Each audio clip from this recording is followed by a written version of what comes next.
علی بھی آج کا آخری سوال، کیا اسلامی تعلیمات کی روشنی میں کسی کے سامنے جھک کر اسے سلام کرنا جائز ہے؟ دیکھیں، یہ مشکل سوال ہے، ہاں یا نہ میں جواب نہیں دیا جا سکتا۔ ایک ورڈکٹ لے لیں کہ اتنا جھکنا کسی کے سامنے کہ آپ کے ہاتھ گھٹنوں تک پہنچ جائے، یہ تو حرام ہے، کیونکہ اتنی تعظیم صرف اللہ کی جا سکتی جو ہم رکوع میں کرتے ہیں، سبحان ربی العظیم۔ البتہ کسی کے سامنے عاجزی کے طور پر، اس کی سامنے عاجزی نہیں، وہ اللہ کے سامنے ہی ہو رہی ہوتی ہے، یعنی کسی کو رسپیکٹ دینے کے لیے اپنے کندھوں کو ڈھیلا کرنا، نرم کرنا، جھکانا، اس کا قرآن میں حکم ہے ماں باپ کے حوالے سے۔ دیکھیں نا سورہ بنی اسرائیل میں جہاں پہ اللہ تعالیٰ نے 10 کمانڈمنٹس ارشاد فرمائی ہیں، اعوذ باللہ من الشیطان الرجیم، وَقَضَىٰ رَبُّكَ أَلَّا تَعْبُدُوا إِلَّا إِيَّاهُ، اور تمہارے رب نے یہ بات طے کر دی تھی کہ مت پوجنا کسی کو سوائے اس کے، وَبِالْوَالِدَيْنِ إِحْسَانًا، اور ماں باپ کے ساتھ احسان کرنا، إِمَّا يَبْلُغَنَّ عِندَكَ الْكِبَرَ، اگر وہ پہنچ جائیں تمہارے پاس اس حال میں کہ وہ بوڑھے ہوں، أَحَدُهُمَا أَوْ كِلَاهُمَا، ان میں سے کوئی ایک یا وہ دونوں، فَلَا تَقُلْ لَهُمَا اُف، تو ان کو اف بھی نہ کہنا، وَلَا تَنْهَرْهُمَا، اور ان دونوں کو مت جھڑکنا، وَقُلْ لَهُمَا قَوْلًا كَرِيمًا، اور ان کے ساتھ بات نرمی سے کرنا، وَاخْفِضْ لَهُمَا جَنَاحَ الذُّلِّ مِنَ الرَّحْمَةِ، اپنے کندھے عاجزی کے ساتھ ان کے سامنے جھکا کے رکھنا، وَقُلْ رَبِّ ارْحَمْهُمَا كَمَا رَبَّيَانِي صَغِيرًا، اور ان کے لیے دعا کرنا کہ اللہ ان دونوں پر رحم فرما جس طرح بچپن میں انہوں نے مجھے پالا تھا۔ تو اللہ نے کہا اپنے عاجزی کے ساتھ اپنے کندھے ان کے سامنے جھکا کے، یعنی اکڑنا نہیں ہے، یوں سر جھکانا، کندھے کا جھکنا، لیکن حد رکوع تک نہ جھکا جائے۔ ایون اگر آپ نے ہاتھ بھی چومنے ہیں تو ہاتھوں کو اوپر لے کے آئیں گے چومنے کے لیے، یا خود نیچے بیٹھ جائیں چومنے کے لیے، حد رکوع نہ جھکنا ہو۔ جامعہ ترمذی میں حدیث ہے، جس شخص کی یہ خواہش ہو کہ لوگ اس کے سامنے کھڑے ہوں تعظیم کے لیے، وہ شخص اپنا مقام دوزخ میں دیکھ لے، والعیاذ باللہ تعالی۔ اور جامعہ ترمذی میں حدیث ہے، انس ابن مالک کہتے ہیں ہم میں ایک ایسی شخصیت تھی جسے ہم ہر چیز سے بڑھ کر محبوب جانتے تھے، لیکن جب وہ ہم میں آتے تھے ہم ان کے استقبال میں کھڑے بھی نہیں ہوتے تھے، کیونکہ ہمیں پتہ تھا کہ وہ اس بات کا برا مانتے ہیں، اور وہ محمد رسول اللہ تھے صلی اللہ علیہ وآلہ وسلم۔ لیکن اس کا ایک دوسرا پہلو بھی ہے، اگر کسی شخص کے دل میں یہ خیال نہیں کہ لوگ اس کی تعظیم کے لیے کھڑے ہوں، اور لوگ اس کو تعظیم دینے کے لیے کھڑے ہوتے ہیں، تو لوگوں کا کھڑا ہونا جائز ہے، بشرطے کہ وہ لوگوں سے ڈیمانڈ نہ کریں۔ جیسا کہ صحیح بخاری میں آتا ہے کہ سعد ابن معاذ زخمی تھے، جب وہ گدھے پہ سوار ہو کے آئے بنو قریظہ کا وہ مسئلہ سالو کرنے کے بعد، تو نبی علیہ السلام نے بنو قریظہ کے لوگوں سے کہا کہ اپنے جو ہے نا وہ سردار کے لیے کھڑے ہو۔ اب بعض لوگ کہتے ہیں کہ وہ کے لیے کھڑے ہونے سے مراد یہ ہے کہ مطلب اس کو کھڑے ہو کر تو وہ گدھے سے نیچے اتارو، ٹھیک ہے، تو لیکن اکثر کئی موقف ہے کہ نبی علیہ السلام نے رسپیکٹ کے طور پہ یہ بات کی۔ اسی کے تحت میں سمجھتا ہوں کہ ٹیچر کے لیے اگر اسٹوڈنٹ کھڑے ہوتے ہیں، باس کے لیے سب آرڈینیٹس کھڑے ہوتے ہیں، امتحان ان لوگوں کا ہے جن کے سامنے لوگ کھڑے ہو رہے ہیں کہ وہ خود نہ کسی کو کھڑے ہونے دیں، وہ کہہ دیں کہ نہ کھڑے ہو، منع کر دیں۔ اگر نبی علیہ السلام منع کر سکتے ہیں تو ان سے بڑھ کے کس کی مخلوق میں عزت ہے؟ آپ کو کس چیز کی اکڑ ہے کہ آپ کسی کو منع نہ کریں؟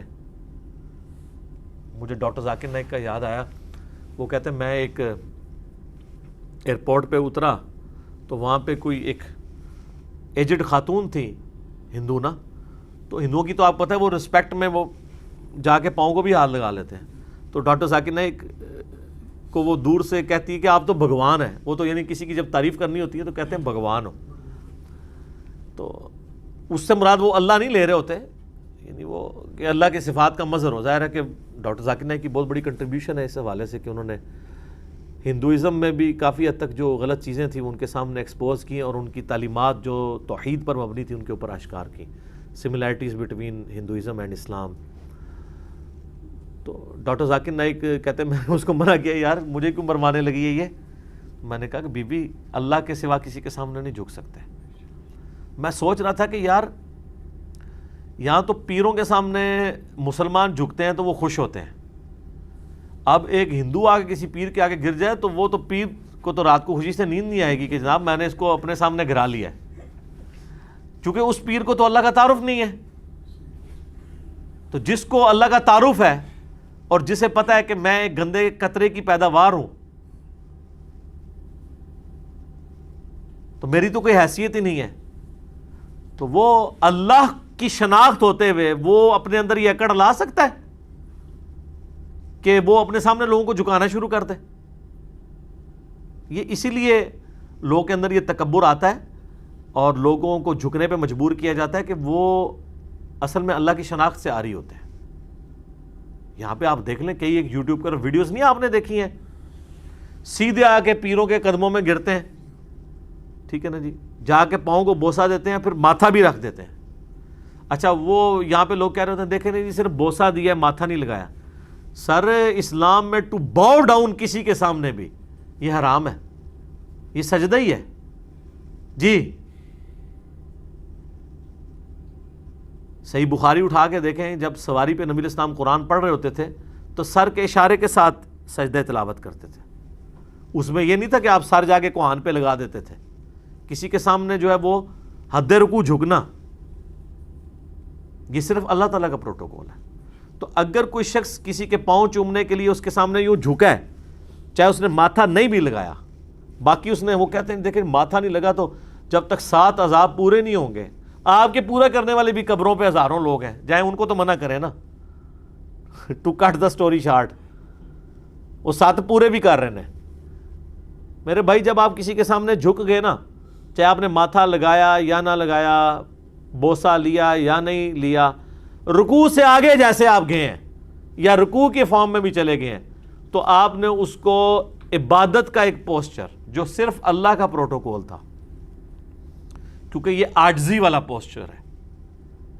ویسے تو کل کو کہہ سکتا ہے قیام بھی اللہ کے سامنے کیا جاتا ہے, تو وہ تو ظاہر ہے کہ وہ والا عاجزی والا پوسچر نہیں ہے. وہ تو اللہ نے ہمیں نیچرلی ایسے رکھا ہے کہ ہم اب قومے میں ہم جیسے کھڑے ہوتے ہیں ربنا لک الحمد, یہ تو ہماری عام حالت ہے, ٹھیک ہے, وہ یہ تو ہم سب کے سامنے ہی رکھی ہوئی ہوتی ہے.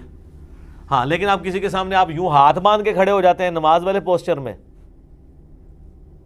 اسپیسیفکلی, یا ایون قومے والے پوسچر میں بھی وہ والی ذلت رکھ کے سامنے آپ ٹینشن ہو کے کسی کے سامنے کھڑے ہو گئے ہیں اور آپ اس کو والی رسپیکٹ دے رہے ہیں, تو پھر بہت خطرناک معاملہ ہے. اسی وجہ سے دیکھیں نا ڈاکٹر اسرار صاحب تو اس میں بڑی سختی کرتے تھے. وہ تو کہتے تھے میں تو قومی ترانے کے لیے بھی یوں کھڑے ہو کے تعظیم کرنے کو صحیح نہیں سمجھتا.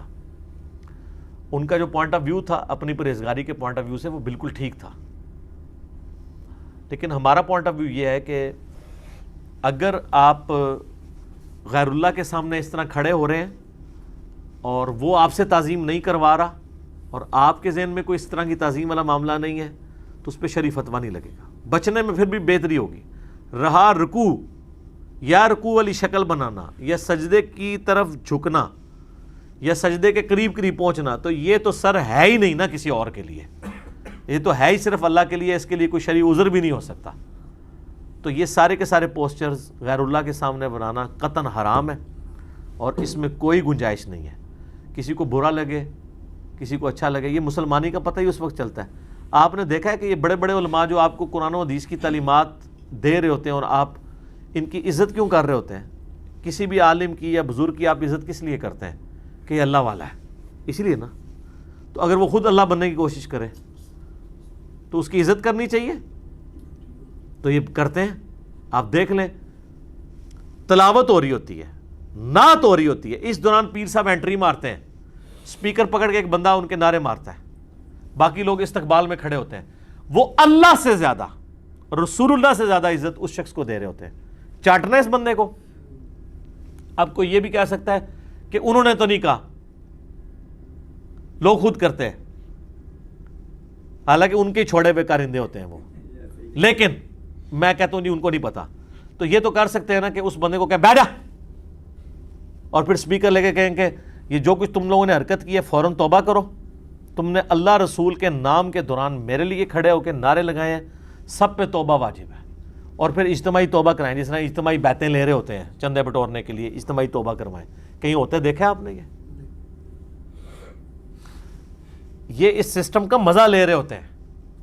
کل کو کوئی ان کے اوپر بات کرے گا نا تو یہ اپنی بات ہی بدل دیں گے. یہ تو ایسا نہیں تھا. تو میں ان کو گھر تک پہنچا کے آ رہا ہوں کہ اگر یہ چیز ہو تو پھر یوں بھی ہو. میں آپ کو اپنے ایکس پیر و مرشد کی بات بتاتا ہوں.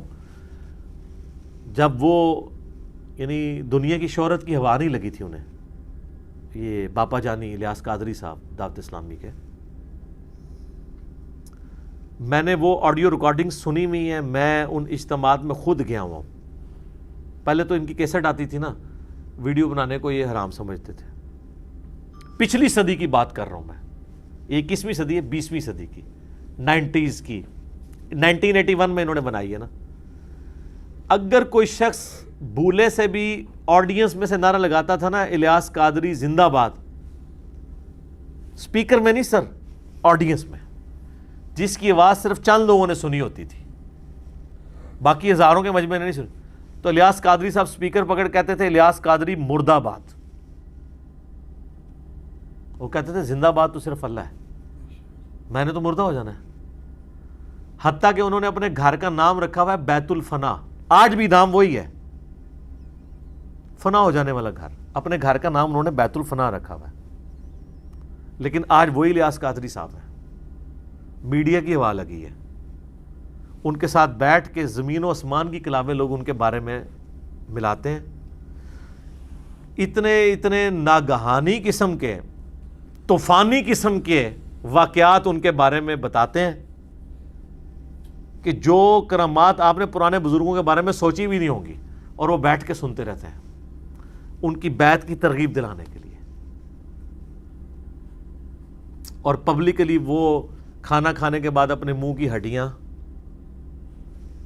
ٹیشو پیپر سے پوچھا ہوا, یہ چیزیں, یہ ساری چیزیں لوگوں میں تبرکن تقسیم کر رہا ہوتا ہے. تو یہ تھیندے بندہ تھی جاتا ہے. وہ تھیتا اسی لیے ہے کہ جس چیز کی بنیاد اور تزکیہ قرآن کے اوپر نہ ہو بلکہ بزرگوں کی تعلیمات پہ ہو, الٹیمیٹلی وہ کہیں نہ کہیں آگے دھوکہ کھا جاتا ہے. جو کوئی تزکیہ, نفس کی صفائی, اللہ کی معرفت قرآن کے ذریعے حاصل کرتا ہے نا, وہ کبھی بھی ڈیسیو نہیں ہوتا.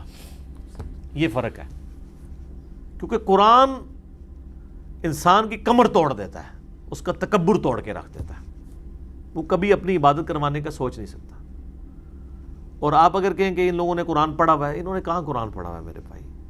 ان کے بزرگوں نے بھی 8 جلدوں کی تفسیریں قرآن کی لکھ دی ہیں, لیکن قرآن یہ پڑھا ہے کہ ایاک نعبد و ایاک نستعین کی تفسیر میں انہوں نے یا شیخ عبد القادر جیلانی مدد ثابت کیا ہوا ہے, یہ تفسیر لکھی ہے. تو جو قرآن کے پہلے صفحے کی تفسیر یہ لکھ رہا ہے 180 ڈگری, آگے جا کے قرآن سے اس نے کیا حاصل کرنا ہے. تو یہ قرآن کی تفسیر ایک فن ہے, چاہے آپ وہ قرآن کی تعلیمات کے مطابق کریں یا اس کے اپوزٹ کریں. اس کا پریکٹیکل لائف سے کوئی تعلق نہیں کہ کسی شخص کی زندگی میں قرآن آتا ہے یا نہیں آتا. اس لیے آپ دیکھتے ہیں کہ وہ ڈاکٹر اسرار صاحب فرمایا کرتے تھے کہ ہماری ینگ جنریشن ہمارے علماء اور بزرگوں کا کردار جب دیکھتی ہے نا تو دین سے متنفر ہو جاتی ہے. اس لیے کہ وہ کہتے ہیں کہ ہم نے دین پہ چان کے کیا لینا ہے. جو دین کے گرو ہیں, جنہوں نے دین جو ہے وہ ٹنو ٹن پیا ہوا ہے, ان کا کردار تو یہ ہے کہ یہ دنیا کے کتے بنے ہوئے ہیں. اور کتے کی مثال بری نہیں, قرآن میں بلعام بن باورا ایک عالم سو جو دنیا دار بن گیا تھا, اس کی مثال اللہ نے کتے کی بیان کی ہے, سورۃ الاعراف آیت نمبر 175. تو وہ کہتے ہیں جب اپنے وہ علماء کو دیکھتے ہیں کہ یہ دنیا کے ہم سے بھی زیادہ حریص ہیں, تو کہتے ہیں اگر قرآن و حدیث پڑھ کے ہم نے بھی یہی کچھ بننا ہے تو ابھی تو ہم ان سے بہت بہتر ہیں, تو ہم مزید کوئی قرآن حدیث پڑھ کے نا بدتر نہ ہو جائیں. وہ یہ سمجھ رہے ہوتے ہیں, لیکن ان بیچاروں کو نہیں پتا کہ ان لوگوں نے قرآن حدیث کوئی نہیں پڑھا ہوا, انہوں نے ایز اے نالج بھی پڑھا ہوا ہے. قرآن حدیث نالج کے پڑھنے کی چیز نہیں ہے. وہ تو آپ امریکہ میں چلے جائیں تو آپ کو اسلامیات کے پروفیسر یہودی بھی مل جائیں گے, ہاں جی, جو اسلامیات کو ایز اے سبجیکٹ پڑھاتے ہیں. سر اگر ایک مسلمان میتھمیٹیشین سائنٹسٹ ہو سکتا ہے تو ایک غیر مسلم اسلامیات کا بھی پروفیسر ہو سکتا ہے. مسلمانوں میں کئی ہیں جن کو کمپیریٹیو اسٹڈی کا پتہ ہے, تورات میں, انجیل میں, کیا لکھا ہوا ہے. تو ایز اے نالج ہے نا, وہ یہ تو نہیں کہ وہ تورات انجیل کو پریکٹس کر رہا ہے. اس طرح یہودیوں میں بھی ایسے پروفیسرز موجود ہیں, کرسچنز میں, جو اسلامیات کو ایز اے سبجیکٹ جان. اور سر نبی علیہ السلام کی بایوگرافی پہ کتابیں لکھی ہوئی ہیں غیر مسلموں نے, وہ ایز اے نالج انہوں نے اس کو پڑھا ہوتا ہے اپنے اوپر امپلیمنٹ کرنے کے لیے. اگر جو پڑھتے ہیں ان کو اسلام بھی مل جاتا ہے, اور جو امپلیمنٹ نہیں کرتے تو وہ یہودی مر جاتے ہیں, مولوی مر جاتے ہیں. اسلام کی ایسن تک وہ پہنچنے میں ناکام ہوتے ہیں, کیونکہ قرآن و سنت کی تعلیمات وہ نہیں ہیں جو صرف نالج کے لیے پڑھی جائیں. یہ وہ تعلیمات ہیں جو پریکٹس کے لیے پڑھی جاتی ہیں. اور جو پریکٹس کر لیتا ہے نا سر, پھر اللہ تعالیٰ اس چیز کی پرواہ نہیں کرتا کہ وہ کسی مسجد کا امام ہے, کسی پیر خانے کا گدی نشین ہے, وہ کسی جماعت کا امیر ہے. اللہ تعالیٰ ان چیزوں سے بے پرواہ ہے. پھر وہ مودودی ہوگا, وہ ڈاکٹر اسرار ہوگا, وہ احمد دیداد ہوگا, اللہ تعالیٰ اس کو کہاں سے اٹھا کے کہاں تک پہنچا دے گا. یہ ان مدرسوں کے تو آؤٹ پٹ نہیں ہے. تو یہ دین پریکٹس کرنے کا نام ہے, نہ کہ اس کو ایز اے نالج پڑھنے کا اور لوگوں پہ علم جھاڑنے کا, اور تقریر کرتے ہوئے مشکل اردو کے اور عربی کے الفاظ تجوید کے ساتھ بولنے کا نام ہے کہ اگلے بندے کو وہ روب پڑ جائے کہ پتہ نہیں انہوں نے کیا کہہ دیا آگے سے. آپ نے دیکھا نہیں کتنی مشکل الفاظ استعمال کرتے ہیں, پھر کہتے ہیں ہماری ویڈیوز کو دیکھتا ہی نہیں. بھئی آپ کی ویڈیوز جو ہے وہ سمجھ نہیں کسی کو آنی, کس نے کیا دیکھنی ہے. ٹھیک ہے, بس وہ سبحان اللہ ہی کہتے رہ جاتے ہیں. جس طرح کہ یہاں کے اجمی لوگ جب عربیوں سے گالیاں بھی سنتے ہیں تو سبحان اللہ کہتے ہیں, وہ سمجھتے ہیں قرآن ہی پڑھ رہے ہیں وہ. تو یہ بیچارے بھی آپ کے مشکل الفاظ کو بس وہ سبحان اللہ اسی طریقے سے کہہ رہے ہوتے ہیں, ان کو سمجھ کوئی نہیں آ رہی ہوتی ہے. تو پہلے تو جلسوں میں ان کے بیٹھنا مجبوری تھی کہ آپ بریانی کھلا دیتے تھے, شیرنی کھلا دیتے تھے. لیکن یوٹیوب پہ تو کسی کی کوئی مجبوری نہیں ہے کہ وہ, ہاں کوئی یوٹیوب پہ ایسا سلسلہ شروع ہو جائے کہ جو بھی ایک دفعہ کسی مولوی کی تقریر دیکھے تو ایک بریانی کی پلیٹ آٹومیٹکلی جو ہے وہ اس کے گھر پارسل پہنچ جائے گا, تو پھر ویورشپ ان کی بڑھ سکتی ہے. تو لوگ تنگ آئے ہوئے ہیں. جمعے کے خطبوں میں بھی دوسری تقریر پہ پہنچتے ہیں, 11ویں کے اوپر یا عام اصالہ ثواب کی مجالس کے اندر لوگ اس لیے آتے ہیں کہ وہاں پہ کھانا ہوتا ہے. اور اس میں بھی آپ دیکھیں افطاریوں کے موقع پہ بھی اکثر آخری 5-7 منٹ میں لوگ آ رہے ہوتے ہیں. تقریروں سے کسی کا کیا لینا دینا ہے. اور یہ لوگ کہہ رہے ہیں ہم اسلام کی خدمت کر رہے ہیں. وہ آپ سے خدمت لینے کے لیے عوام ہی تیار رہی ہے, آپ کون سی خدمت کر رہے ہیں. وہ اسلام کی خدمت کر رہے ہیں, یعنی اپنی خود خدمت کر رہے ہیں, اپنی خدمت کر بھی رہے ہیں اور کروا بھی رہے ہیں. اللہ تعالیٰ ہمیں اس فتنے سے محفوظ فرمائے. اللہ تعالیٰ سے دعا ہے جو حق بات میں نے کہی اللہ تعالیٰ ہمارے دلوں میں راسخ فرمائے. اگر جس بات میں میرے منہ سے کوئی غلط بات نکل گئی, اللہ تعالیٰ ہمارے دلوں سے اسے دور کر دے, ہمیں معاف بھی فرما دے, ہمیں کتاب و سنت کی تعلیمات پر عمل کر کے دوسرے بھائیوں تک پہنچانے کی توفیق عطا فرمائے. سبحانک اللہم و بحمدک, اشہد ان لا الہ الا انت, استغفرک و اتوب الیک, وما علینا الا البلاغ المبین. جزاکم اللہ خیرا.